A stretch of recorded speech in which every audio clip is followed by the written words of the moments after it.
Today I'm going to talk to you about wind. To me, wind is powerful. Wind is peaceful. It just kind of depends on how you describe wind, what's going on with the wind, and how you view things.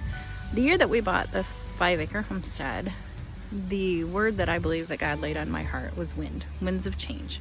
And at the time I thought, things aren't changing, we're stuck in a rut, we're still here, we're not doing much. Okay, that was January of 2020. As we all know, in March of 2020, things changed. Things changed quite a bit. We both shifted our work to home. We were home more with our family, and we were able to build relationships, skills, businesses, and more during that time. Then that fall, another wind of change shifted as we started looking at the possibility of being able to buy land and hopefully a house as well. So another change that happened that year was I had hernia surgery. There was a malfunction with my surgery, and I ended up at a wound clinic over all of that. So that wind of change for me was something that slowed me way down. I was going 100 miles a minute. I owned my own business. We had a young child and 2 older children. It was just very busy. So that surgery made me slow down quite a bit. Another wind of change was we kept getting flat tires on one of our vehicles, and we just did not understand why and how and what was going on. Come to find out, our last flat tire is what led us to finding our 5-acre homestead. So, wind of change, right? Who knew that flat tires could lead to something pretty neat? So, as the year progressed, we were able to find our 5-acre homestead. It took a while to close on the property and the home, but we were able to do so, and now we're here. We're at the 5-acre homestead with the corn in the background shaking in the wind, and it was a blessing. It was a blessing, and at the beginning of the year I couldn't have imagined, even in my wildest dreams, that the winds of change would have brought us here.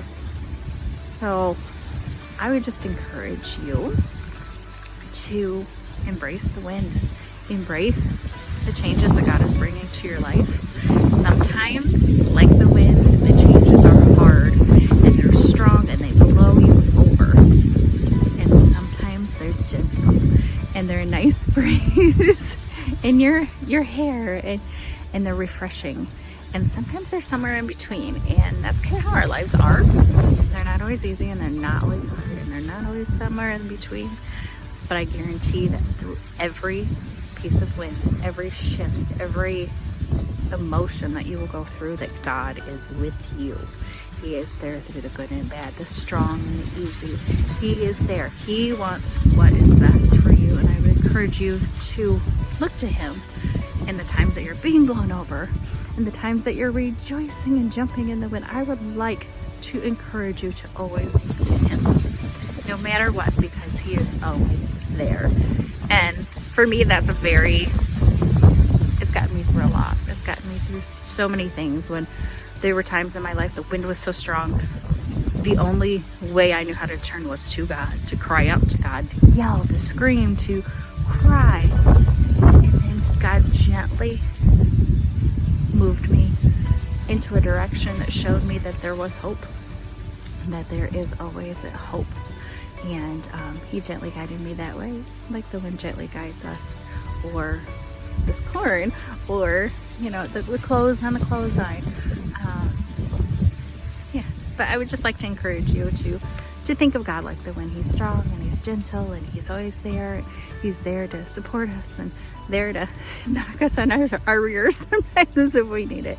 And I think it's kind of a neat way to look at God's love and His support for us. So I just wanted to share that with you today. I thought it was a great message on this blustery day.